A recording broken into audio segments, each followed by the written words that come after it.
necesariamente una vida de éxito rotundo, de éxito grandioso. Es una vida de fidelidad.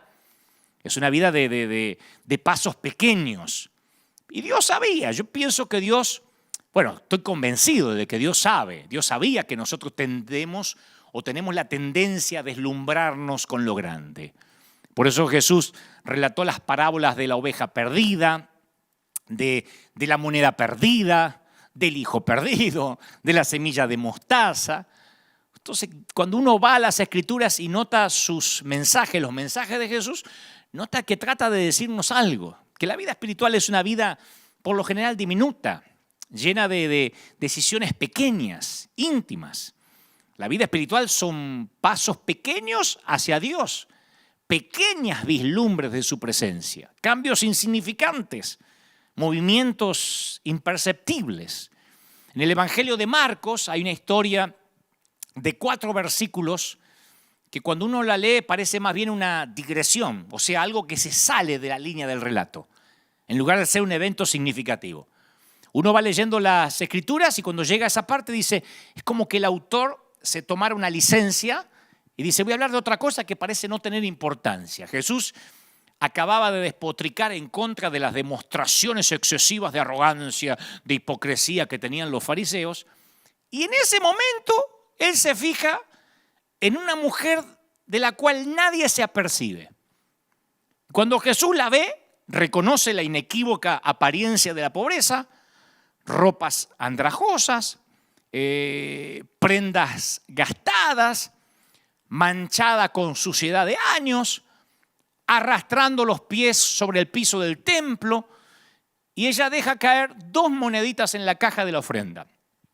Es una linda historia y generalmente los predicadores la usamos para hablar sobre el dar, sobre el sembrar, pero no es esas historias o esa clase de vidas que se llevan al cine. No es de esas cosas de las que están hechas las películas.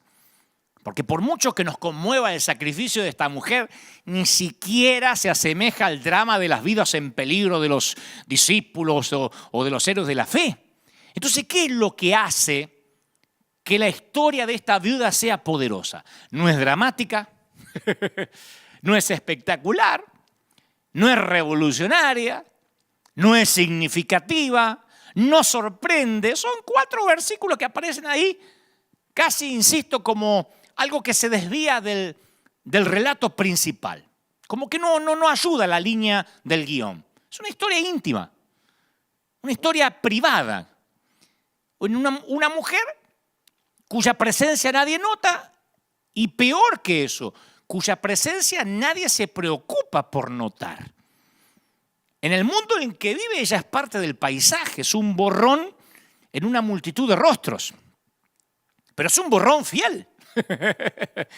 Es un borrón fiel, es una amante que ama a Dios todos los días con pasitos pequeños y vive su cristiandad todos los días. Y no le importa si se fijan en ella o no. Ni se imagina que el creador del universo hecho hombre está al lado de ella cuando deposita sus moneditas. Y Jesús dice, yo les aseguro que esta viuda pobre dio más que todos los ricos. Porque todos dieron de lo que les sobraba. Pero ella, que es tan pobre, dio todo lo que tenía para vivir. Y eso es lo que Jesús hacía. Le daba significación a lo insignificante.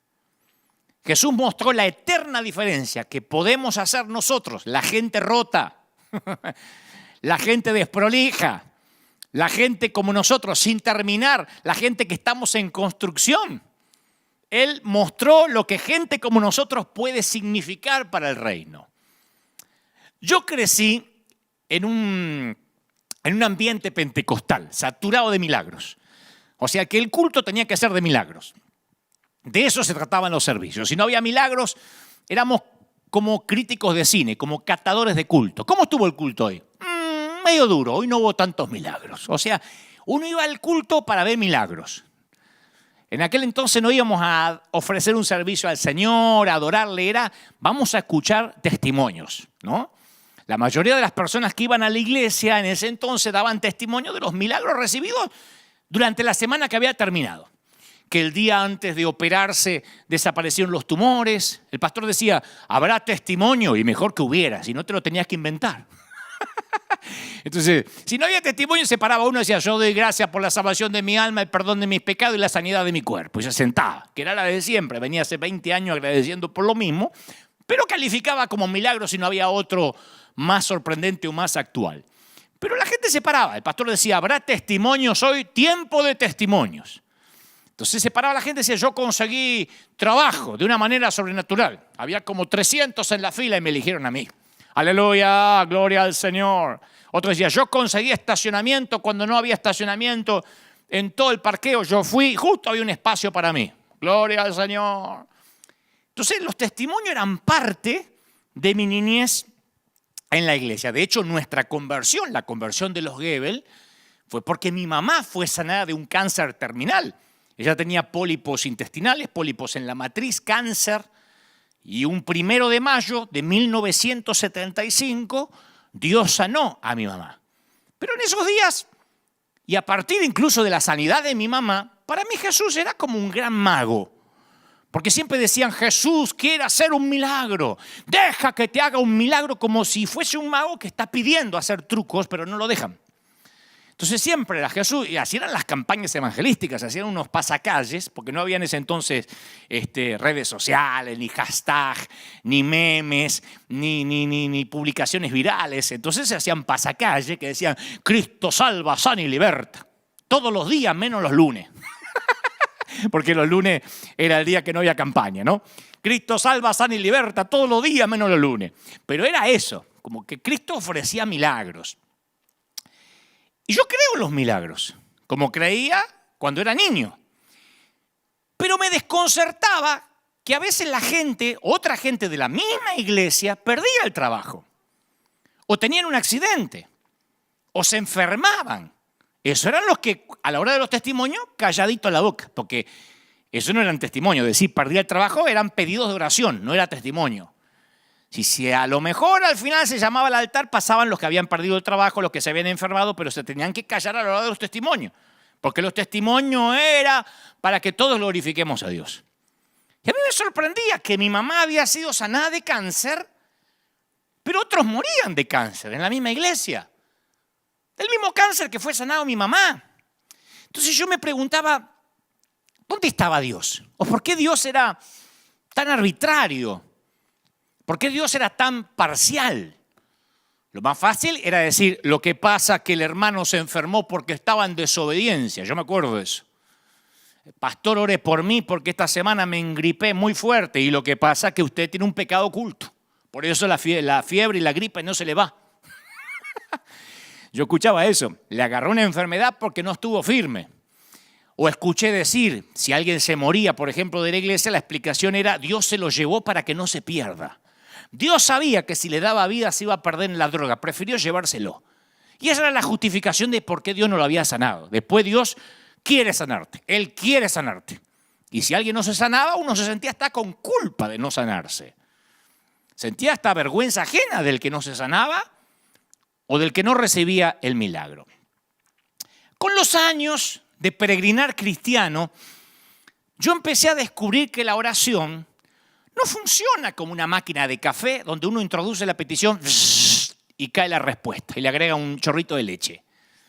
Pero así nos enseñaban que funcionaba la oración. Si pedías algo y Dios no te lo daba rápido, estabas en pecado, en desobediencia o algo hiciste mal. Así nos enseñaban. De hecho, nos enseñaban todas las mañanas había que decir, Padre, encomiendo este día en tus manos. Acompáñame durante este día. Si ese día o un día te pasaba algo, lo primero que te preguntaba el pastor era, ¿y se acordó de entregarle su día a Dios? No. Por eso lo asaltaron. Por eso le robaron en la esquina. Porque a la mañana no entregó su día a Dios.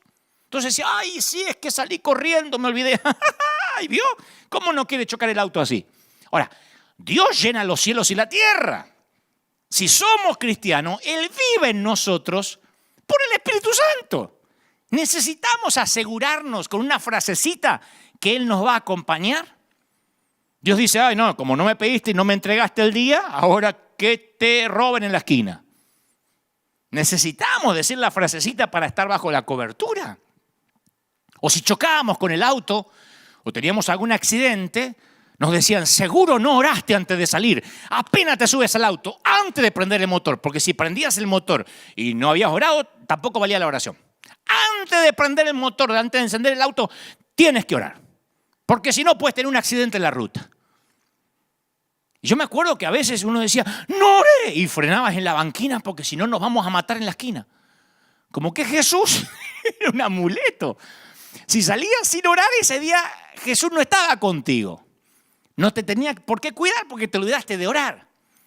Y si no sabíamos qué decir, en una oración usábamos la trillada frase, Señor, si es tu voluntad. Cuando orábamos por un enfermo, cuando orábamos por alguien, decía, Señor, si es tu voluntad. Ahora, vamos a pensar, vamos a razonar como niños con ojos nuevos. ¿Dios necesita una cláusula de exclusión voluntaria en el contrato antes de hacer un trato contigo? ¿Un trato conmigo? ¿Necesita que le recuerden que si es su voluntad lo va a hacer y si no es su voluntad no lo va a hacer? Claro, lo que pasa es que nosotros ponemos la frase si es la voluntad porque esa frase hace que la oración sea más espiritual. Una oración no es oficial hasta que no le agregamos si es tu voluntad. Pero no amortiguamos las oraciones con esta condición porque somos humildes, sino porque a veces estamos asustados al orar. Si es tu voluntad es la manera de escapar de la responsabilidad. Lo que en realidad queríamos decir es, en realidad yo no estoy tan ilusionado que lo vas a hacer. O lo que es peor, los familiares del enfermo me están escuchando y si no lo sanas, dejo en claro que no fue tu voluntad y después no quiero reclamos. Entonces cuando nos decían, ore por mi marido que se está muriendo, Señor, si es tu voluntad, por las dudas, se muere, yo no quiero reclamos. Si es tu voluntad, era una manera de ocultar el miedo. Ahora, no me quiero ir de tema de lo que estoy hablando, este es el punto. Lo que a mí me llamó la atención al leer la Biblia, insisto, con ojos nuevos, mirarla, porque yo también tengo años de peregrinar cristiano, pero mirarla otra vez con la revelación del Espíritu, no con espiritualidad prestada, sino con la revelación del Espíritu Santo, es que Jesús pedía a quienes habían visto un milagro que no se lo contaran a nadie más. Este es el punto. En el caso de la transfiguración o la resurrección de la niña de 12 años, permitió que un grupito de discípulos nada más lo vieran con órdenes estrictas de no decir nada. Y cuando uno ve a Jesús en su ministerio, ve que nunca se negó a quien le pedía una sanidad física, pero siempre rechazó las peticiones de mostrar algo. Siempre rechazó la oportunidad de sorprender a las multitudes o de impresionar al gentío. Por lo general, cuando él hacía un milagro decía, no lo cuente, como que impedía contar el testimonio. Estoy siendo claro, contrariamente a la iglesia donde yo me crié. No estoy hablando de la tuya, estoy hablando de la mía. Donde me decían, bueno, tiempo de testimonio, porque eso ayuda a la fe. Jesús hacía un milagro y decía, no lo cuenten. Porque Jesús supo que el entusiasmo que generaban los milagros no se transformaba en fe que cambia la vida. Yo sé que algunos tienen ganas de apedrearme, pero esperen, déjenme avanzar. De hecho, muchos escépticos negaban la prueba clara que tenían delante de los ojos y a veces hasta buscaban explicaciones sustitutas cuando Jesús hacía algo. Es magia, es un brujo, por Belcebú hace los milagros que está haciendo. Muy pocas veces le resulta fácil a la gente creer en milagros. A la gente le es difícil creer en milagros, igual como sucede hoy en día. De otro modo, las cruzadas de milagros o las que se hacen por televisión o las que salen en los canales cristianos deberían hacer que el mundo entero se vuelva a Cristo. Debería tener tantos puntos de rating como una final de un mundial de fútbol. Estamos viendo milagros, pero la gente no cree. Dice, es un timador, esa señora que pasó tal vez no estaba tan enferma, ese que vino en silla de ruedas tal vez se hizo, el que venía así. La gente no cree como en los tiempos de Jesús. En ese entonces, como ahora, los milagros despertaron sospechas, desprecio, dudas y casi nunca fe. El primer milagro que Jesús hizo quizás fue el más extraño de todos, porque en todas las escrituras no aparece que haya hecho algo parecido. Jesús tiene 30 años, es un muchacho de 30, está empezando su ministerio, acude a una boda, esas bodas que duraban varios días, yo los conté estos fines de semana pasado, va a la boda con el recién reclutado, el flamante grupo de discípulos, recién estaban los muchachos reclutados por el Señor, su mamá también fue, probablemente acompañado por otros miembros de la familia de Jesús, y conocen la historia, no les voy a repetir la historia de vuelta, ¿no? Al novio se le acaba el vino, es una vergüenza para ese entonces. La madre de Jesús le pide ayuda a su hijo, o sea, a Jesús. Y ahí uno solo puede conjeturar qué pasó por la mente de Jesús en esos segundos que siguieron a la petición de María. Porque si Jesús intervenía, esto quería decir que su hora había llegado y a partir de ese momento su vida iba a cambiar. Por eso dice, ¿qué tienes conmigo, mujer? Todavía no llegó mi hora, ¿no? Porque él sabía que si se corría el rumor que él tenía esos poderes, iban a llegar peticiones de gente necesitada desde Tiro hasta Jerusalén. Iban a acudir a él las multitudes, iban a ir los epilépticos, los paralíticos, los sordomudos, los poseídos, por no mencionar los borrachos con botellas de agua para pedirle, hágame un vino mendocino. Roma iba a enviar investigadores.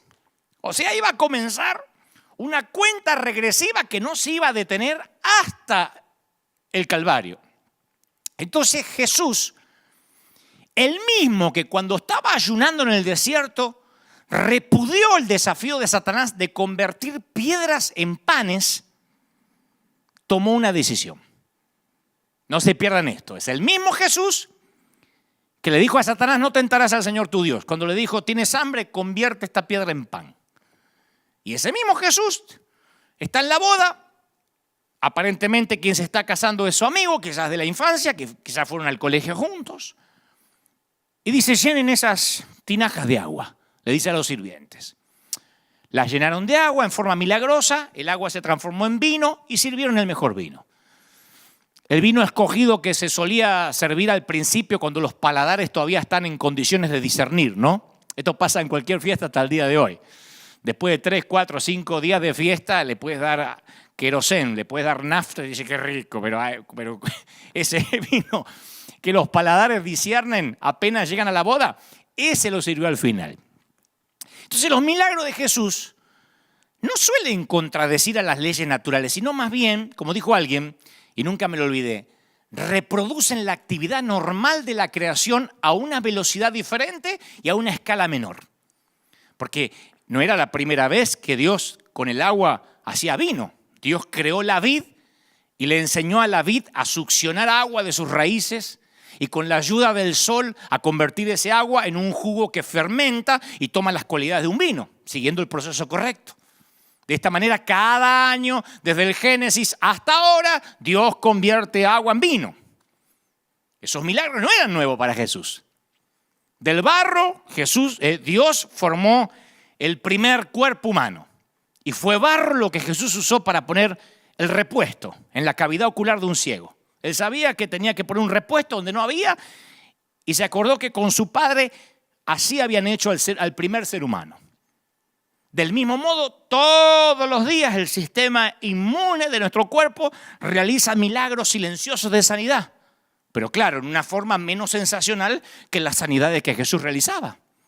Y a la vez, como si fuera poco, en cada milagro Jesús dejaba una enseñanza. Juan cuenta la historia y advierte que el vino procedió de grandes vasijas. En una de ellas cabían entre 80 y 120 litros. Mirá, si eran vasijas grandes. Algunos se imaginan que eran unas cositas chiquititas así como sirven ahora los camareros. No, eran vasijas grandes que se encontraban al frente de la casa. ¿Qué hacían esas vasijas grandísimas ahí en la puerta de la casa? Esas vasijas las utilizaban los judíos ortodoxos para cumplir con las normas de la purificación ceremonial. Incluso en la fiesta de bodas había que cumplir con los minuciosos ritos de la purificación. Entonces Jesús transformó esas vasijas, voluminosos símbolos de la ley, en cueros de vino, presagios de la gracia. Del agua purificada de los fariseos provino el vino nuevo de una época totalmente nueva. Ya había pasado, el Señor estaba diciendo con el milagro, ya pasó la época de la purificación mediante ritos. Ahora comenzó la época de la celebración del vino. Un religioso, ¿qué habría hecho? Y un religioso habría convertido vino en agua. Che, hay mucho vino, transformarlo en agua, a veces se emborrachan esto. Jesús trae celebración y fiesta, transforma el agua en vino. Pero no quiero que nos detengamos en esto, aunque sí es una joya, una piedra preciosa esto. Lo medular del tema es, el primer milagro de Jesús fue de tierna misericordia hacia un amigo. Fue una historia íntima. No hizo un escándalo. No lo publicó. Dejó, de hecho, que el novio se llevara el crédito. Mirá el tipo, qué previsor, dijeron del novio. Se guardó el mejor vino para el final y nosotros pensamos que este ratón se le había acabado el vino. O sea que permitió que el novio se llevara el crédito. O sea, una historia pequeña, mínima. Claro, cuando uno lo ve en las Escrituras y uno le pone el tono de la predicación y de la retórica y el Señor transformó el agua en vino, lo vemos como el súper milagro, pero era algo pequeño en una boda. Que el Señor no quería que se supiera porque se iba a correr el rumor y eso era una cuenta regresiva hacia el monte de la calavera. En cada milagro, como el del ciego de nacimiento que les conté hace un par de domingos, los discípulos miraban para atrás para encontrar el por qué. ¿Por qué el tipo es ciego? Y Jesús orientaba su atención hacia adelante, respondiendo con una pregunta diferente. No por qué, sino con qué propósito. ¿Se acuerda? No es que pecó ni sus padres, dijo, del ciego, sino para que las obras de Dios se manifiesten en él. No para que los demás vean, para que las obras se manifiesten en él. Y otra vez, el milagro no produjo ni fe ni conversiones, igual que en la boda. Porque en las bodas de Caná no salieron todos alabando al Señor, No salieron todos convertidos al Mesías porque habían visto el milagro. No, el crédito se lo dio al novio. No usó el milagro de la transformación de agua en vino como un pretexto evangelístico. Y acá tampoco. Porque cuando el ciego recobra la vista, los vecinos del hombre quieren que confirme su identidad. No creen que es el mismo ciego. Los fariseos lo someten a interrogatorios formales y sus propios padres se lavan las manos. Y dicen, no sé, es mayor de edad, pregúntenle al tipo. Y el hombre que había sido ciego no tiene tiempo para reflexiones teóricas. Dice, si es pecador el que me sanó, no lo sé. Una cosa sé, que habiendo yo sido ciego, ahora veo. Punto. Aparte, en Jerusalén, un milagro en sábado significaba una amenaza terrible para la doctrina oficial. Y aunque los fariseos no podían dejar de ver el milagro, lo estaban viendo. Tenían un mendigo ciego que ahora tiene ojos y los está mirando a los ojos y los desafía públicamente. Ustedes dirán, ¿y cómo no cayeron de rodillas ante semejante tamaño milagro? Si en nuestra iglesia gritamos ¡aleluya! Cuando el hermano Ruperto encontró un estacionamiento, ¿por qué acá todos los fariseos no se convierten al ver un ciego que conocían como parte del paisaje? No, se aferran a sus gastadas teorías de la ley y del castigo. Le dicen, tú naciste en pecado y nos quieres enseñar a nosotros. Las orejeras teológicas no se caen fácilmente ni viendo milagros. Y Jesús lo sabía. La respuesta a este milagro, como a la mayoría de los que se relatan en los evangelios, confirma un notable principio de la fe. Quiero que prestes atención, que lo escribas en las tablas de tu corazón y lo ates a tu cuello. Aunque la fe puede producir milagros, los milagros no producen necesariamente la fe. Lo voy a decir otra vez. Aunque la fe puede producir milagros, los milagros no producen necesariamente la fe. Pon a todos los evangelistas famosos en fila, los que Dios hace milagro a través de ellos, el mundo no se volverá a Cristo. Mete a los evangelistas en un hospital en este tiempo a sanar a los que están infectados de coronavirus, el mundo no se conmoverá. Hablemos de los leprosos. Porque ustedes dicen, bueno, pusiste el ejemplo de las bodas y el ciego. Hablemos de los leprosos, por ejemplo. El paciente de lepra no sufre dolor físico. Porque después que los bacilos de la lepra matan las células nerviosas, los pacientes dañan sus propios cuerpos sin darse cuenta.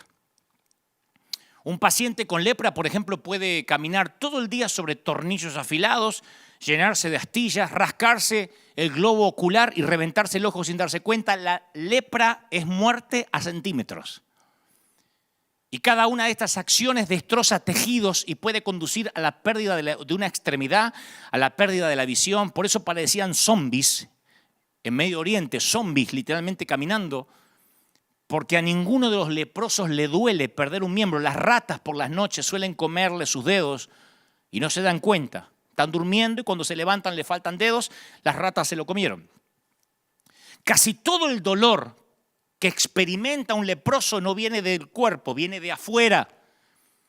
El dolor del rechazo de la comunidad que los rodea. Yo conocí a un joven que ya hace varios años, que se enfermó de SIDA, de HIV, y él no quería que su familia se enterara. De hecho, me lo dijo, no quiero que mi familia sepa por qué estoy internado. Él quería morir sin avergonzar a su familia, porque él aparentemente se había contagiado del HIV teniendo relaciones homosexuales. Y cuando sus padres se enteraron, finalmente, yo también los vi, se negaban a ver la razón por la cual su hijo estaba en el hospital.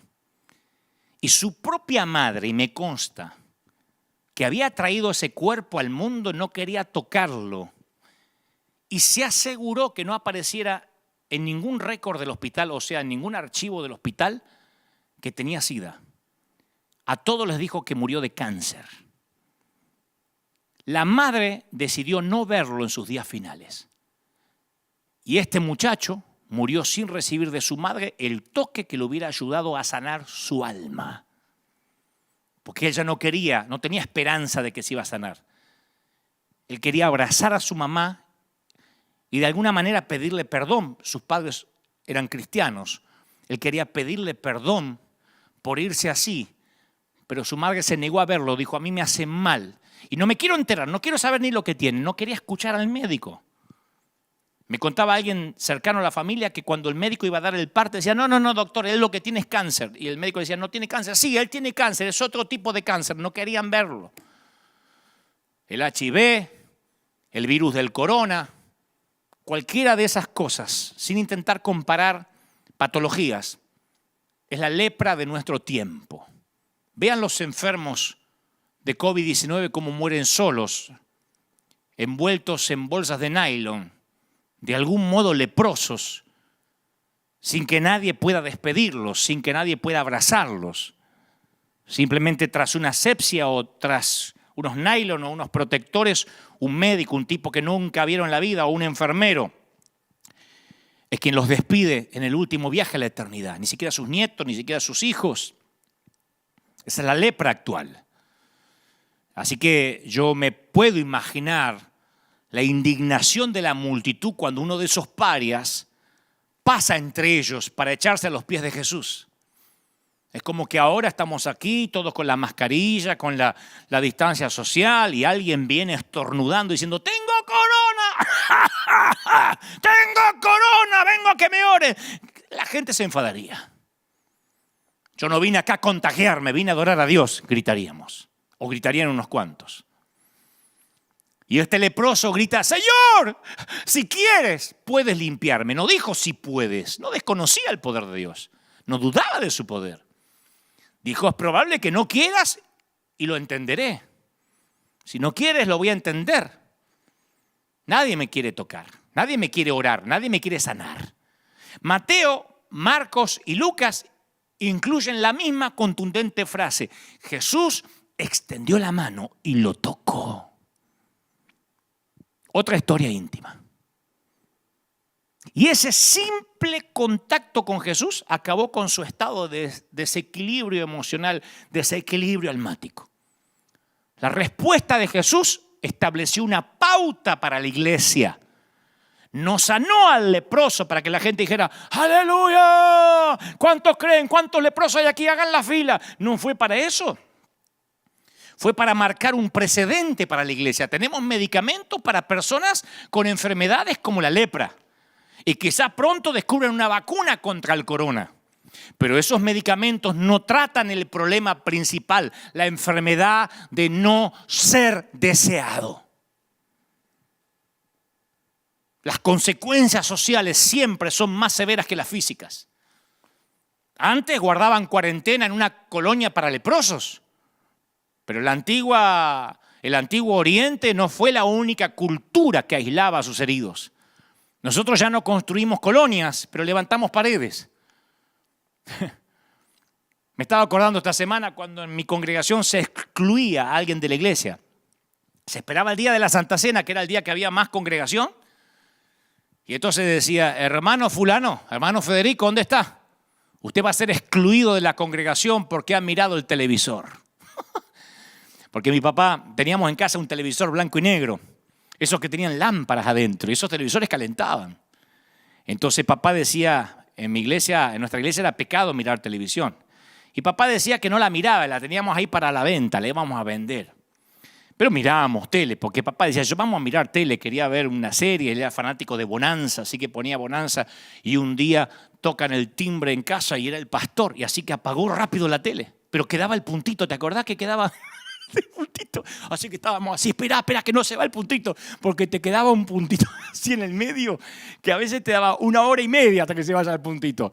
Así que lo distrajeron al pastor por afuera, mostrándole las gallinas, los perros, hasta que se fuera el puntito. Mamá le hace así a mi papá, que el puntito se había ido y entró. Y entonces tuvimos tan mala suerte que el pastor dice, ¿cómo va? Y se apoya sobre el televisor y estaba tibio. Y entonces supo, porque esas lámparas calentaban. Entonces supo que había mirado tele. No le dijo nada, porque en ese entonces la disciplina se hacía pública. Y se usaba la prédica para darle con un palo, no se lo llamaba y se lo reprendía en privado. O sea, se lo excluía y se lo exhortaba de manera vergonzante, de manera pública. Y con nombre y apellido. Hermano Federico, el Señor me mostró que estuvo mirando televisión. Porque no decía, estaba caliente la tele, el Señor se lo había mostrado, para darle un tono más místico. Así que está excluido de la congregación. Así excluyeron a mi papá.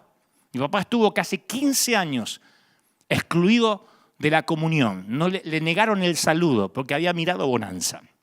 Lo excluimos, lo proscribimos de nuestra población. Al hermano fulano se le niega la comunión. Y eso era literal, se le negaba el saludo. O lo sentaban. Hay gente que hasta el día de hoy sientan al líder cuya célula no crece. A mi propia madre, a mi propia mamá le negaron la comunión porque una vez se había teñido el cabello y le había quedado medio rojizo. Y entonces ella vio que nadie la saludó, porque se corrió el rumor en iglesias chiquititas, esos pueblos chiquitos, infiernos grandes. Y entonces nadie la saludó y mi mamá estaba medio triste. Y fue a consultar con el pastor qué pasó. Y el pastor dice, con esa cabeza como una zanahoria, no pretenderá que la saludemos. Entonces seguimos levantando paredes. Ustedes dicen, wow, eso es radical, pero esto sigue ocurriendo todavía. Esto no es de los años 70, ¿eh? El divorciado conoce ese sentimiento hasta el día de hoy. No tendrá cabeza de zanahoria, color zanahoria, pero sabe lo que se siente. Y que no se divorcie conociendo ya a Cristo. Se aguanta el matrimonio como lo tenga, pero no se te ocurra divorciar. Simulá que eres feliz. El desempleado, el indocumentado, se le mira con espíritu de sospecha. El inmigrante que no habla inglés en los Estados Unidos, las madres solteras. Esos son los intocables del mundo occidental. Ni hablar si tiene dudas de su orientación sexual. Ni hablar si entra alguien homosexual y rapidito no se hace heterosexual y se casa el otro domingo con el sexo opuesto, porque al homosexual le dan 3 días para cambiar. 3 días. Si el domingo pasó al altar, para el miércoles se me hace machito. Y si no, viven en el exilio involuntario. No estoy haciendo apología de ningún pecado. Lo que digo es que levantamos paredes. Y esos leprosos viven sus vidas calladas, solitarias, infectados por sus temores de rechazo y sus recuerdos de la última vez que intentaron acercarse. Y están tan rotos que prefieren que no se los toque por miedo a que se los lastime otra vez. ¿Y qué hacemos los cristianos? Somos expertos en mantener distancias. La distancia social no la inventó la pandemia, ya la inventamos nosotros hace años los cristianos, distancia social. Viene alguien vestido medio raro, una chica con minifalda y no van las hermanas a saludarla rápido. Así como tenemos vecindarios para hispanos, vecindarios para negros, vecindario para chinos, asilo para los viejos, escuela para los retardados, centros para los adictos, prisiones para los criminales, así tenemos también iglesia para los santos. Y la sensación de no ser deseado es la pobreza más terrible, más extrema. Pero no te confundas, no hay que ser hacedor de milagros para satisfacer esa necesidad. Y otra vez, el milagro de quitarle la lepra no produjo fe en nadie. No hubo una gran conversión. De hecho, cuando sanó a 10 leprosos, solo uno regresó. Ni siquiera se convirtieron 9 de los que habían sido sanados. No hubo conversión masiva, ni siquiera en los que fueron sanados. Jesús dijo, no son 10 los que fueron limpiados, porque uno de ellos volvió agradecido. ¿Y los otros 9 dónde están? Jesús lo pregunta de manera retórica, ¿no? De manera irónica. Ya sabía que no iban a venir. Jesús lo sabía todo. Y sabía por qué no habían venido. Ya está, se fueron a vivir la vida loca. ¿Qué van a venir a agradecer? Lo que querían era ser sanos, no seguir a Jesús. Y Jesús dice, no hubo quien volviese y diera gloria a Dios, sino a este extranjero. Y ahí le dice, levántate, tu fe te ha salvado. Recién ahí recibe la salvación. Antes solo era sanidad. Solo uno fue salvado. 9 se perdieron. Así que ahí es cuando nos damos cuenta qué era lo que le importaba a Jesús de la gente. Si no hubiese hecho campaña de milagros. Recién ahí le dice, tu fe te ha salvado. Y los otros 9 se perdieron. Se fueron al infierno sanos. Y a donde más noto que Jesús no le daba importancia a la sanidad. Ahora, hago un paréntesis. Cuando yo digo no darle importancia a la sanidad, no significa que no ores por sanidad, que no creamos. Insisto, mi mamá fue sana. Y hemos visto decenas de milagros en la congregación. Estoy hablando de prioridades. Cuando yo veo la prioridad de Jesús, que le daba prioridad a la salvación, más que cualquier otra cosa, es con el relato del paralítico que rompe el techo. ¿Se acuerdan? El hombre que había pasado toda la vida en posición horizontal iba a lograr un momento de fama vertical. Y los predicadores nos esforzamos en mencionar, bueno, que los techos de paja en ese entonces, la teja de Palestina era más fácil de desmontar. Nos olvidamos que un hueco en el techo no es el camino normal para entrar a una casa. Además, por muy liviano que fuera el techo, muy precario, al hacer un hueco iban a interrumpir lo que sucedía abajo. Se iba a levantar polvo, caería sobre la gente, restos de paja, restos de arcilla, iba a impedir que la reunión continúe.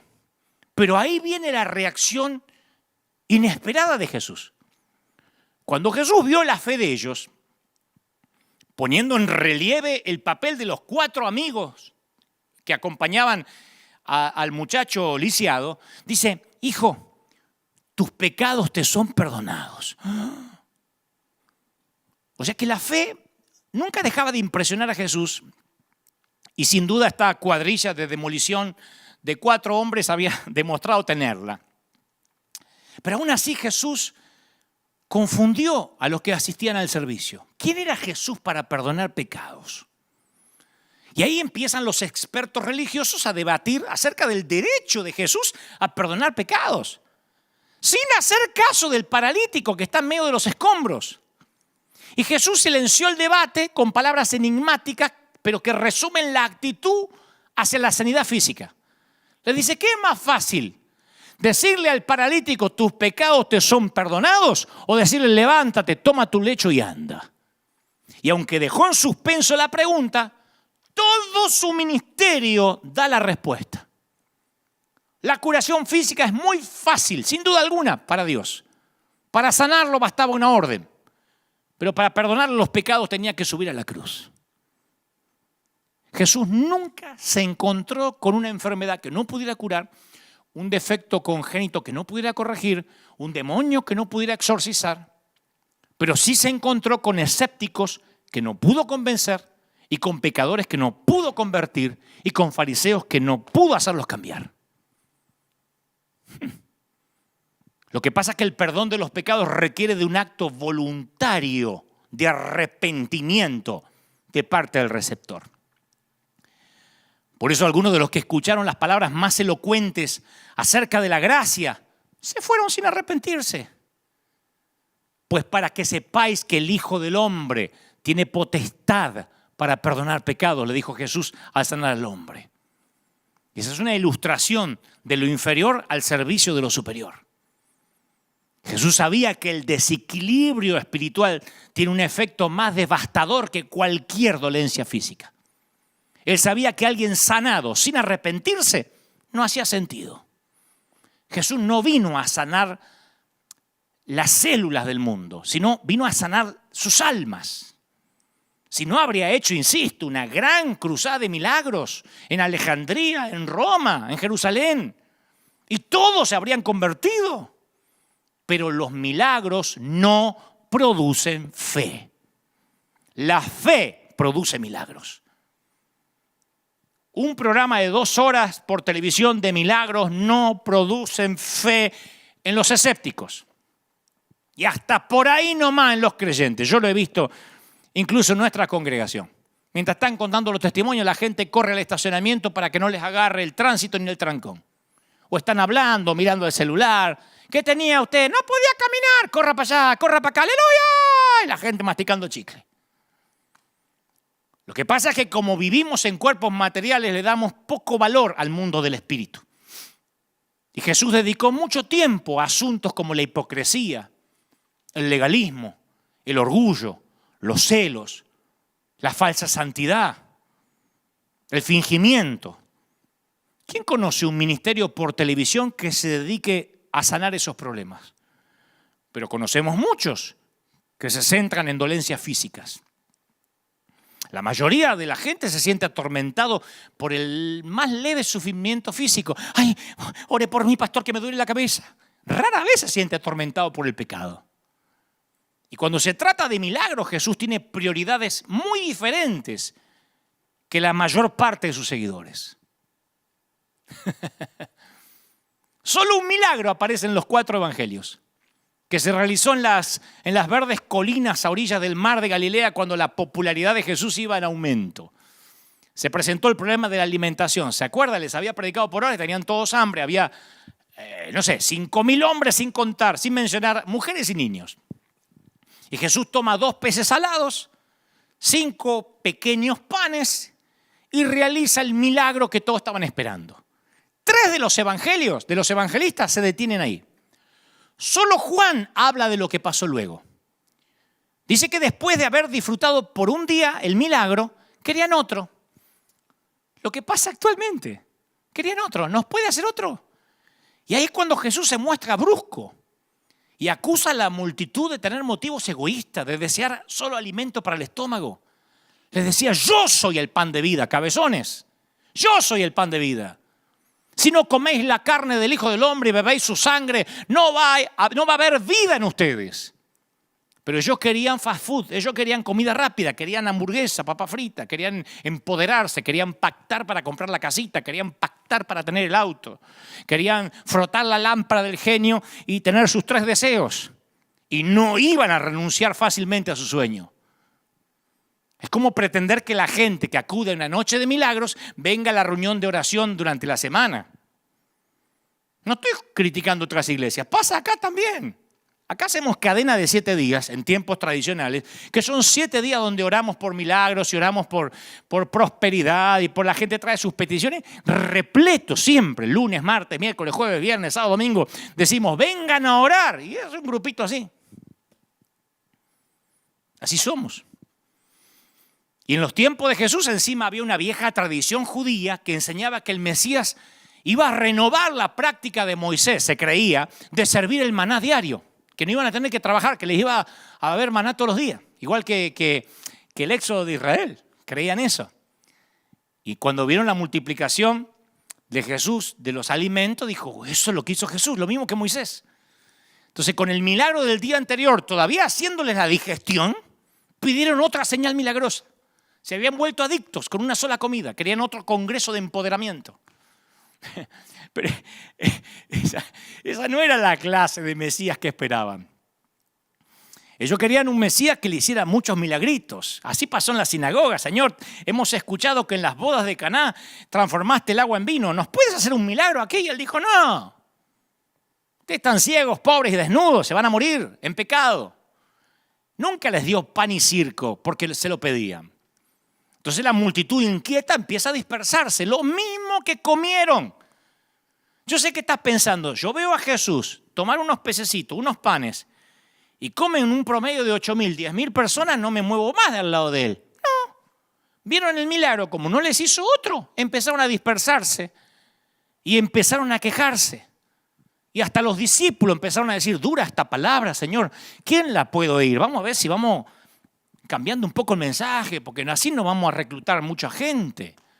Y muchos lo abandonaron, hasta una separación de discípulos que solo Juan menciona. Y Jesús dijo, ¿queréis iros también vosotros? Le dijo a los 12. ¿Ustedes también, chicas, se quieren ir? Porque esto no es para cualquiera, ¿eh? Claro, los milagros atraían multitudes, aclamaciones, pero no fomentaban el arrepentimiento y la fe duradera. Por eso el Señor dijo, no cuenten esto, no quiero milagreros siguiéndome. No cuenten esto. Jesús trae un mensaje de obediencia, de sacrificio, no un espectáculo para buscadores de emociones. ¿Y por qué pensamos que eso cambió hoy? ¿Qué nos hace pensar que este Jesús hoy es otro Jesús? Que ahora sí Él quiere sanarte. Que ahora sí, señora vecina, en la esquina de su casa está parado Jesús, salvando, sanando, librando, en la esquina de su casa, baratito, baratito. Estoy creativo hoy.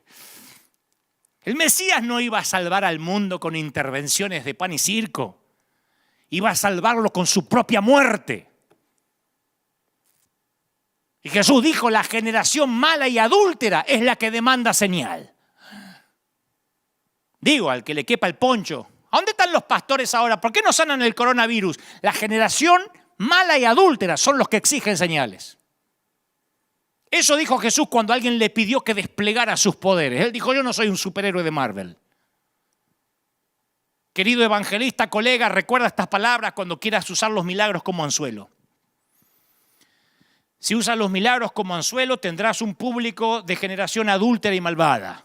Harás uno y querrán otro. Dios hará otro y querrán otro y nadie se convertirá realmente. Y sigo mirando los milagros de Jesús con ojos nuevos. Y llego a la última gran señal que constituye un eje narrativo para todo lo que antecede y todo lo que sigue. Juan, el evangelista, usa el milagro o utiliza el milagro acerca de Lázaro como el suceso que hizo que los religiosos oficialmente se volvieran contra Jesús. Ustedes dirán, bueno, lepra, un ciego, pero una resurrección de un tipo que está 4 días muerto, avivamiento. No, es el momento que los religiosos dijeron, lo vamos a liquidar. Ni la resurrección pública de un muerto de 4 días produjo ni conversiones ni arrepentimientos. ¿Ustedes creen que eso cambió? Jesús ya había devuelto su hijo a la viuda de Naín, deteniendo un cortejo fúnebre en el camino. Había devuelto a la hija de Jairo a la vida, la había traído de regreso a la vida casi con una frase juguetona. Niña, levántate. Como un padre que le dice a su hija que se acabó la siesta. Pero en el caso de la familia de Lázaro, Jesús ora en público. Es la única vez que ora en público. Dice, Padre, gracias te doy por haberme oído. Yo sé que siempre me oyes. Pero lo dije por causa de la multitud que está alrededor para que crean que tú me has enviado. En ninguna otra parte había orado Jesús teniendo presente a los que los rodeaban.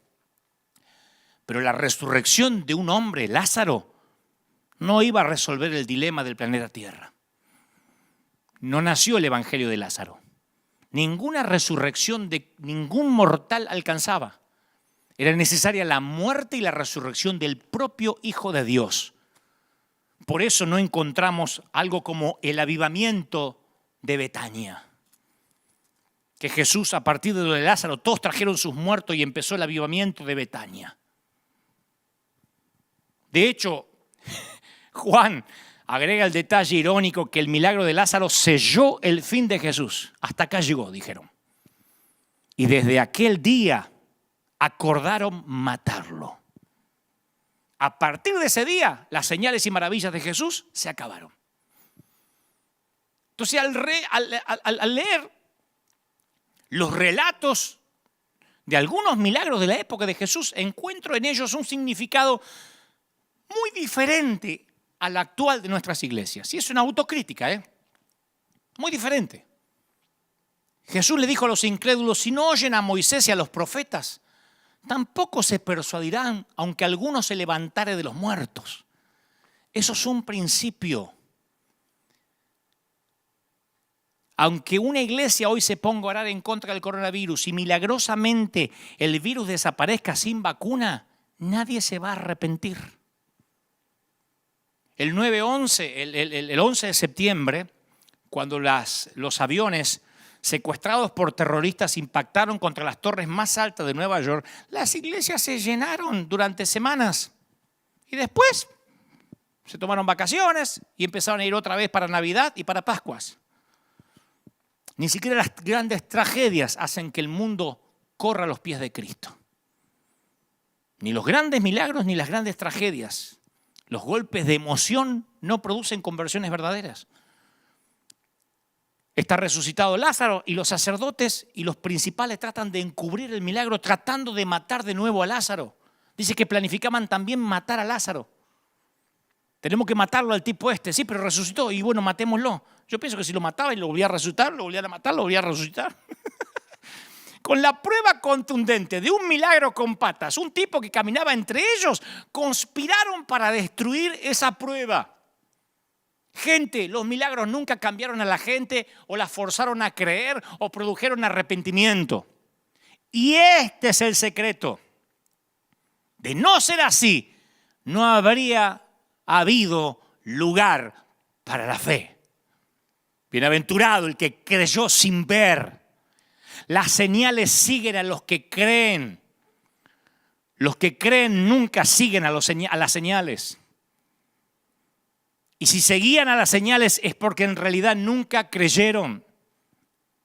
Por eso los cristianos, ciertos cristianos que no logran ver sanidades masivas en este tiempo, se dan cuenta que nunca creyeron en Jesús, que no estaban fundamentados sobre la roca, había arena en el fondo. Llegaron al fondo y había arena. Se acabaron las señales, se cerraron los templos y se acabó la fidelidad de cientos de gentes. Son los que, insisto, dicen, ¿dónde están los que sanaban? ¿Por qué no se sanan los infectados? No hay milagros, no hay panes ni peces. Entonces ya el evangelio no hace sentido, no tiene sentido. La fe no es una póliza de seguro. En todo caso, un seguro no previene accidentes, sino que te da un fundamento firme para hacerle frente a las circunstancias, a las consecuencias. Si crees que la fe es una póliza de seguro, bueno, el seguro no te previene el accidente, te ayuda a enfrentar las circunstancias. Yo de chiquito me forzaba para tener más fe. Yo veía los testimonios de la gente de nuestra congregación, que era chiquita, pero contaban cosas milagrosas y los adultos me invitaban a desarrollar la fe, pero yo no tenía muchas pistas en cuanto a cómo proceder. Y al leer los relatos de sanidad en la Biblia, detecto en los evangelios una especie de jerarquía de fe, que a lo mejor también te has dado cuenta, ¿no?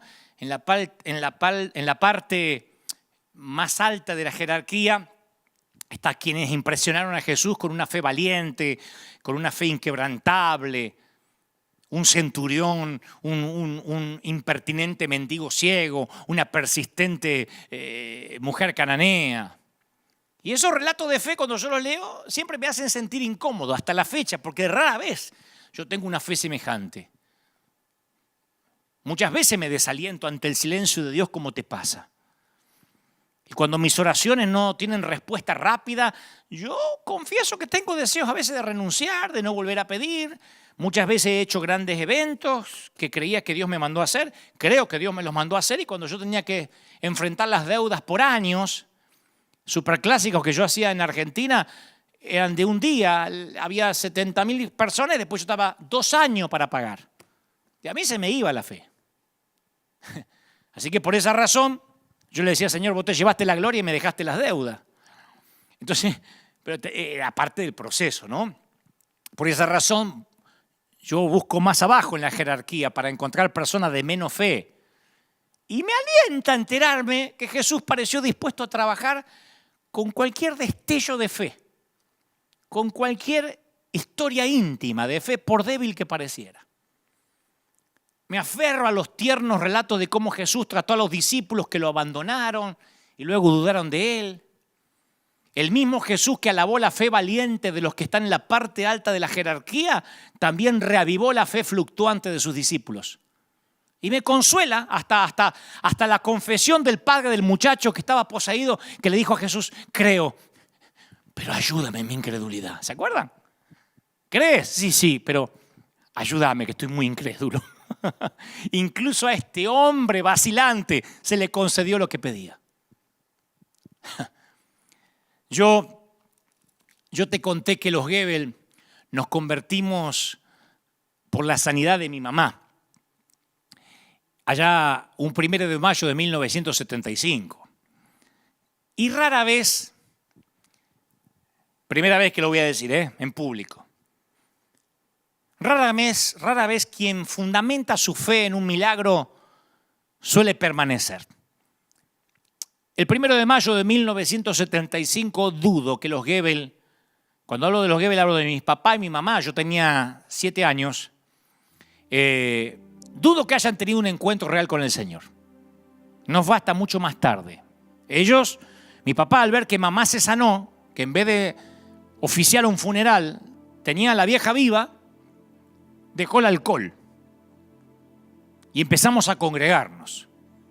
Pero tuvimos un encuentro con Dios porque lo que nos atrajo fue el milagro, tener a mamá sana. Para mí Jesús, si me decías a mí con 7 añitos, Dante, ¿quién es Jesús? El que sanó a mi mamá. No sé si hubo un arrepentimiento. Conocimos a Jesús por un milagro. Y como era de esperar, las cosas se pusieron difíciles. Como era de esperar, la vida cristiana no es un paseo por el parque. Así que cuando las cosas se pusieron difíciles, cuando queríamos más milagros y no aparecieron, cuando desde que mi mamá se sanó empezaron algunas pruebas, algunas luchas, no solo lo del televisor blanco y negro, sino algunos problemas familiares, y vimos que esta póliza de seguro no nos resultaba, que esto no era un multinivel.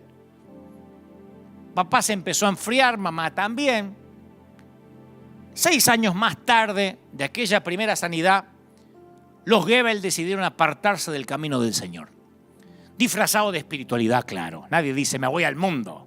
Papá dijo, no voy más a la iglesia. Nos vamos a quedar en casa, vamos a hacer un devocional de tanto en tanto. No necesitamos congregarnos. Y nos autollamamos a cuarentena. Dejamos de congregarnos. Pasa un tiempo, estábamos en casa, nos empezamos a sentir cómodos, podíamos ver tele todo lo que queríamos. Papá no volvió a beber, me consta, pero los problemas en la familia empezaron a hacerse más agudos todavía. Mi mamá empieza a sentirse mal, 6 años, habían pasado 6 años desde la sanidad, empieza a sentirse rara, se va a hacer un examen de rutina y otra vez tenía cáncer. Y de lo que recuerdo, pues yo ya no tenía 7 años, yo ya tenía unos 12. De lo que recuerdo, a mamá ahora no le importó sanarse. Mamá tuvo una plática, una charla con mi papá donde le dijo, ¿ves? Se ve que no habían estado de acuerdo en esta decisión de salir de la iglesia. ¿Ves, viejo? Vamos a volver a cualquier iglesia.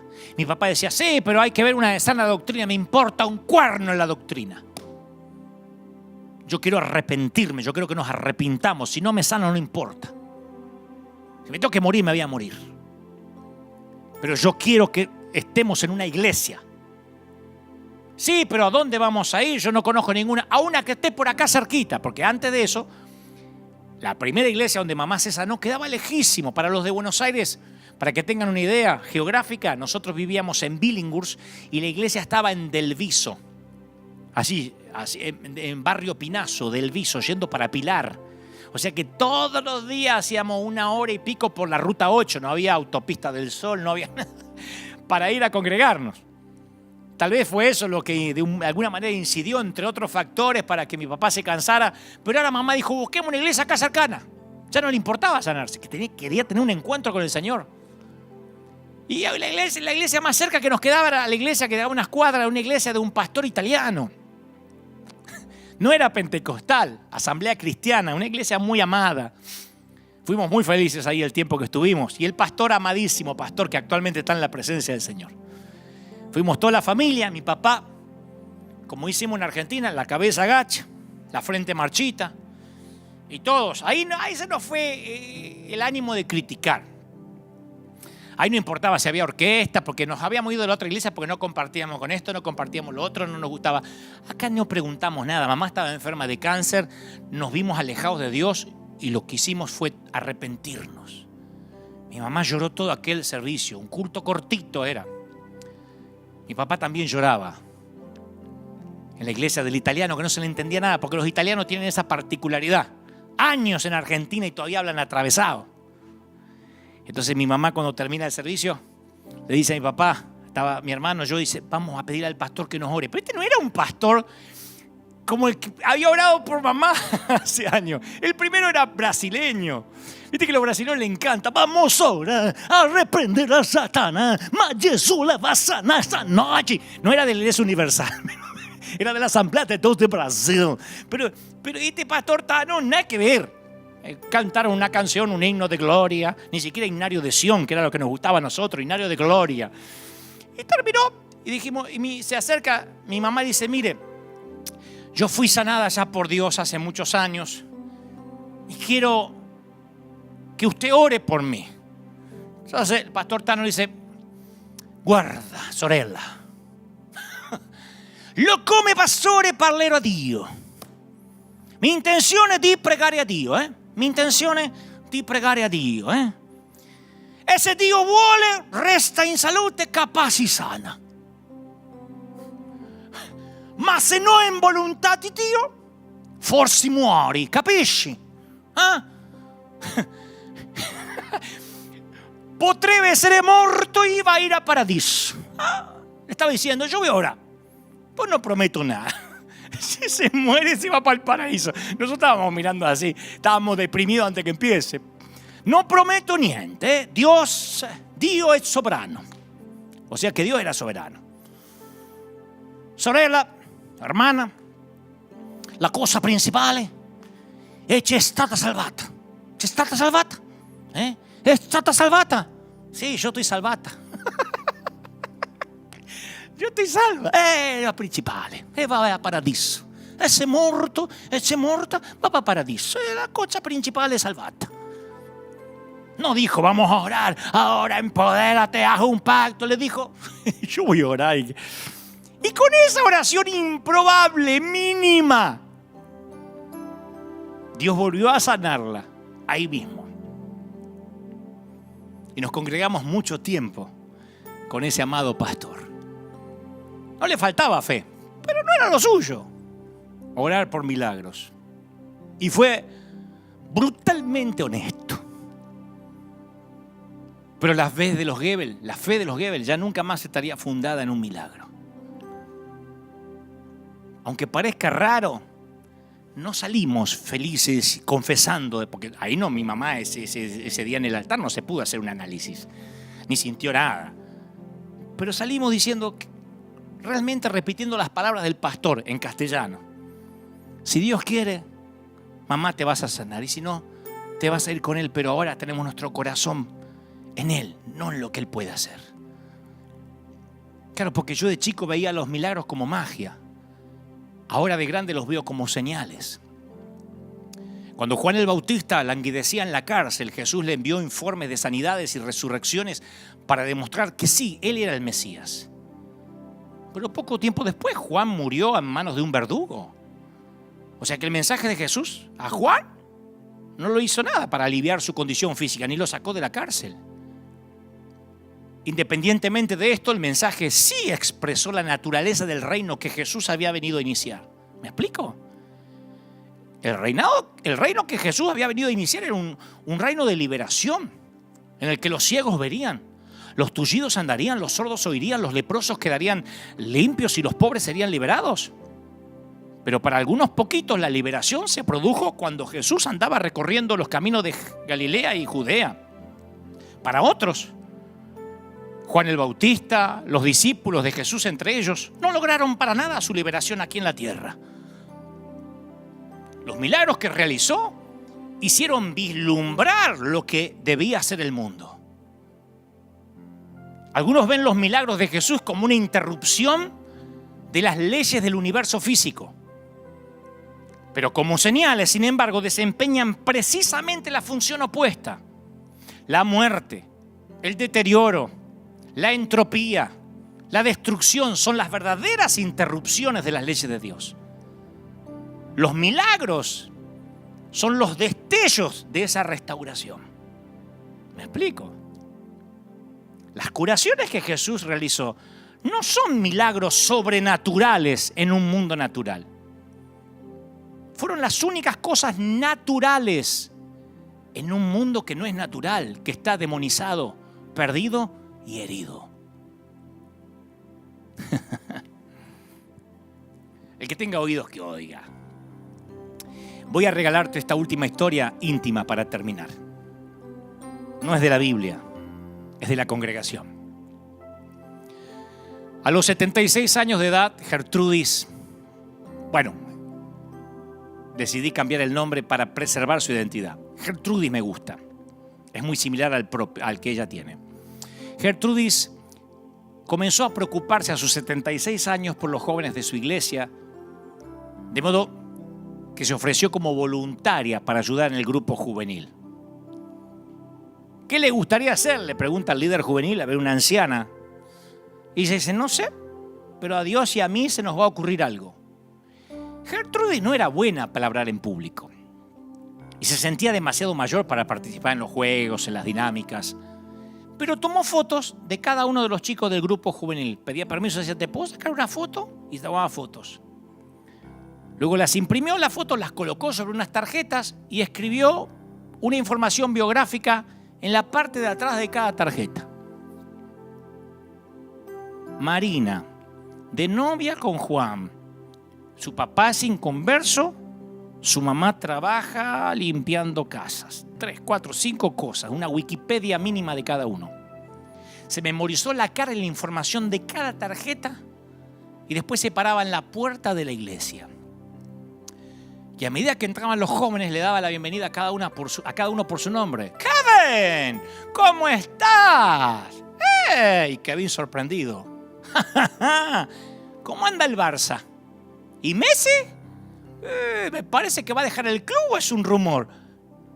Y Kevin sorprendido porque él está acostumbrado a que no le pregunten, a que nadie le importe de su vida. ¡John! ¿Cómo estás? Me enteré que tienes un nuevo trabajo, ¿eh? ¡Ah! ¡Qué bueno! Y aprendiste a hacer café. Y John se sorprende porque nadie le preguntó de qué trabaja, qué hace. Y eso empezó a sanar la estima de un montón. Y ya no venían por la predicación o por las dinámicas, sino por las 3, 4 palabras que Gertrude te decía a la puerta. Y al final de la reunión se paraba otra vez a la puerta y veía quién se le había escapado a la entrada para decirle, ¡hey! No te olvides, Godofredo, te espero la semana que viene. ¿Cuándo van a tener un hijo? Ya va mucho tiempo, tendrían que hacer uno, ¿eh? Y les prometía orar por cada uno. 10 años hizo eso. O casi 10. Y ya a sus 86, Gertrudis sufrió 3 ataques cardíacos. Y la posibilidad de su muerte causó dolor en todos los chicos del grupo juvenil. Querían ayudarla, decirle lo mucho que significaba para ellos, pero no sabían cómo hacerlo. Entonces una tarde, el líder juvenil tiene una idea. Dice: Gertrudis, nos gustaría hacerte tu funeral. Y ella dice: ya sé, yo quiero que me hagan el funeral, pero todavía no estoy muerta, querido. No, pero queremos hacerte tu funeral en vida, para que puedas oír cuánto significas para el grupo juvenil de nuestra iglesia. No nos sirve de nada que te hayas ido con el Señor y haya una foto tuya. Queremos que escuches. Y a Gertrudis le encantó la idea. Y el grupo juvenil planificó su funeral en vida. Y como se podrán imaginar, una gran cantidad de chicas, de muchachos llenaron la iglesia. Algunos de ellos ya se habían graduado, se habían casado, tenían hijos propios. En esos 10 años, Gertrudis se había ganado el corazón de todos. Y esa noche, los jóvenes que la conocieron durante sus 10 años de servicio compartieron historias de Gertrudis, pasaban y contaban historias de ella, y ella sentada ahí escuchando todo. Y al final de la noche, un grupo de jóvenes se reunieron misteriosamente en la parte de atrás de la nave principal de la iglesia, porque Gertrudis tenía 86 años, pero nunca había perdido su juventud. La juventud es una cosa de acá, no es una cuestión cronológica. Y a Gertrudis no le gustaban los perfumes de gente anciana. A Gertrudis le encantaban los perfumes de marca. Olerla a ella era un placer. Chanel, Versace, Paco Rabanne, Dolce & Gabbana, Yves Saint Laurent, Giorgio Armani, Nina Ricci.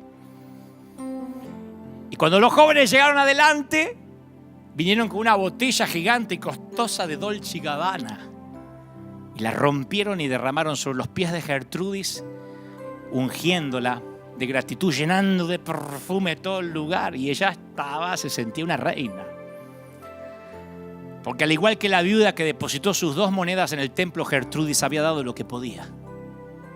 Su vida no fue dramática, no fue espectacular, ni revolucionaria, ni significativa, ni sorprendente. Ella había tenido una historia pequeña, casi íntima, de esas que ningún evangelista usaría para tratar de despertar fe, pero de esas que llamaban la atención de Jesús. La espiritualidad tiene que ver con las pequeñas acciones, la significancia que el Señor le da a lo insignificante, las respuestas casi insignificantes a la presencia de Dios. Y al igual que la viuda con su pequeñísima ofrenda, la ofrenda de Gertrudis continuará viviendo mucho después de su partida. ¿Y sabes qué me alienta? Que tú y yo tenemos una historia íntima que mueve a Jesús. Me alienta mucho que Jesús no ande buscando hacer cosas demasiado grandiosas, sino que esté buscando vidas pequeñas, historias minúsculas. Yo pasé al altar un montón de veces, arrepentirme en toda mi vida de juventud, de adolescencia, y sigo haciéndolo. Ninguno de esos pasos pasadas al altar fueron ¡wow!, el arrepentimiento. Recuerdo esa fecha como un parteaguas. No, yo pasaba un domingo pidiendo perdón y el miércoles ya la había fregado. Pero el otro domingo pasaba otra vez. Y ese segundo pasito, combinado con el primero, ayudaba al tercero. Y la tercera vez que pasaba ya estaba unos pasitos más adelante. Mi vida errática fue de pasos pequeños, movimientos ligeros de músculos espirituales. Y así, a los golpes, a los tropezones, como toda gente rota, fui construyendo mi peregrinar cristiano con el Señor. No pude ver cosas demasiado grandiosas cuando era chiquito. Tardaría muchos años en pararme ante un gentío, ante una multitud, en hablar con presidentes, qué sé yo. Tardaría muchos años en ver esa vida que ahora la gente ve y dice, qué lindo, le va bien. La gente siempre ve tu tierra prometida y nunca contempla tu desierto. Pero fueron las historias pequeñas, las niñas, las chiquitas, las íntimas, las que construyeron mi relación con Jesús. Fueron las cosas chiquititas que los evangelistas, insisto, no usan. Y sé que del otro lado hay mucha gente ahora diciendo, yo también soy de esos pequeños con historias íntimas, pequeñas. No son grandiosas, no son dignas del capítulo de ningún libro. Pero esa es tu vida. Es una vida común. No tienes un Oscar sobre la chimenea, ni un Grammy, ni un Emmy. Un helicóptero no te evita el tránsito. No tienes un chofer. No te preparan el desayuno por la mañana. Tu vida es un día común enlazado con otro día común. Y eso termina siendo el collar de una buena vida. Y en tus días comunes muchas veces te has preguntado si Dios estaba allí. Les hablo a los pastores, a los ministros, a los pastores, no solo los rurales, los que están en algún sitio en el campo, misioneros, a los que están en países difíciles, a los que están en ciudades cuyas congregaciones les ha costado horrores que crezcan. Yo tengo pastores amigos que me dicen, ¿sabes? Cuando logro ganar 5 para Cristo se me van 4. Y no es porque sean un fracaso, estén haciendo algo mal, sino que a algunos les ha tocado batallar contra principados, contra potestades en zonas muy duras. Y el Señor no está midiendo, su vara de medir no son las multitudes, ni el gentío, ni los seguidores de las redes. Él le dijo a Samuel, no te confundas. Yo no suelo ver lo que el hombre mira. Yo no pongo la cinta de medir en derredor de los éxitos, la cuenta bancaria, el templo. Yo pongo la cinta de medir en los corazones. Ese siempre fue el error de todos. Poner la cinta en el lugar equivocado. Por sus frutos los conoceréis, dice la Biblia. Claro, y uno piensa que frutos es los éxitos, el currículum, lo que logró. ¿Viste los frutos de ese hombre? Mira la gente que lo sigue. Pero nos olvidamos, porque a veces leemos con ojos viejos, que el fruto del Espíritu es paz, benignidad, fe, templanza, amor, mansedumbre. En ningún momento se menciona cruzadas, milagros, currículum, reputación. Esos son logros. Pero no habla del carácter. El fruto son las historias nimias. El fruto son las monedas. Clink, clink, clink, clink, clink, clink, cayendo en la alcancía o en el plato de las ofrendas, y el Señor diciendo, esa viuda dio más que todos los ricos. El fruto es Gertrudis, recordando los nombres de cada uno que entraban y salían a la congregación, haciendo lo que ese líder de jóvenes nunca habría logrado en años, aprenderse los nombres, tocar a los leprosos, tocar a los que morían por un abrazo. Los jóvenes empezaron a venir solo para ver a Gertrudis, me consta. Y hay un montón de esos héroes que no se dan cuenta que lo son, porque los héroes rara vez se dan cuenta que están haciendo la historia. Rara vez un prócer o un héroe se da cuenta que lo es. Rara vez te das cuenta que estás escribiendo la historia hasta que ya te tienes que ir. Pero yo estoy aquí para decirte de parte del corazón de Dios que tú eres parte de esos héroes de la fe. Tú puedes entrar en la lista, en la galería de Hebreos. Tú eres parte de esos héroes que se pelean palmo a palmo con la vida todos los días. Nada más que no es algo grandioso, es pequeño como todo lo que hizo Jesús. Y Jesús te dice, shh, no cuentes. Solo pasemos un tiempo en intimidad. Hablemos. Quiero orar por ti. Quiero orar por los que ahora van a recibir a ese Señor en su corazón. El Jesús sencillo, el del Evangelio simple. Que lo único que tienes que hacer es arrepentirte. Y después, como mi mamá, con el pastor Tano. Después vamos a orar. Yo voy a orar por las enfermedades. Siento de orar porque yo no prediqué en contra de los milagros. Yo hoy hablé de prioridades. ¿Está? Hoy hablé de prioridades para el Señor. Al Señor le importa tu alma. Al Señor no le sirve que todo el mundo se sane del virus y luego se pierdan. El Señor necesita que haya arrepentimiento, porque Él vino para sanar tu alma, para perdonarte los pecados. Lo demás es el tip, la propina, el bonus. Si viene, viene, y si no viene, no viene. Aquí en la iglesia hay gente que ha sido sanada de enfermedades terminales y otros que están confinados en una silla de ruedas y son tan fieles como los primeros. Nuestro Dios es un Dios que va por lo que realmente importa. ¿Qué es más fácil? Decirte, levántate, toma tu lecho y anda, o tus pecados te son perdonados. Vayamos por lo más difícil, que el Señor con su sangre lo hizo fácil, y lo único que tienes que hacer es, Padre, gracias por hablarme hoy. Jesús, entra en mi corazón. Te recibo, repite conmigo, vamos, como mi suficiente Salvador. Anota mi nombre en el libro de la vida. Gracias por hablarme así. Amén y amén. ¿Cómo te ama el Señor, che? ¿Alguien necesita oír esto? ¿Cómo te ama el Señor, princesa? ¿Cómo te ama el Señor, príncipe de Dios? Quiero que oremos juntos, vamos. Hay algo extraordinario sucediendo en la atmósfera. Vamos a orar. Vamos a orar por las enfermedades. Vamos a orar por los que tienen problemas financieros. Porque Dios sana, Dios liberta. Pero ahora que has entendido y que tu fe está puesto en el hacedor de milagros y no en los milagros. Ahora que tu fe está puesta en Cristo, en su rostro y no en su mano. Ahora que no eres de los que el milagro anterior todavía te está haciendo la digestión y estás buscando otro. Ahora vamos a decirle como le dijo el leproso a Jesús: Señor, si quieres puedes sanarme. Si no, entiendo, te voy a amar igual. Nada cambiará el amor que tengo por ti, Señor. Pero cómo me gustaría sanarme. Cómo me gustaría que hagas un milagro en papá. Cómo me gustaría que hagas un milagro financiero. Y yo, en lugar de hablar como evangelista y pastor pentecostal que lo soy, y decirte Dios lo va a hacer, vamos a confesar, voy a robarme, en el buen sentido, las palabras de un ministro que ahora está con el Señor. Vamos a orar.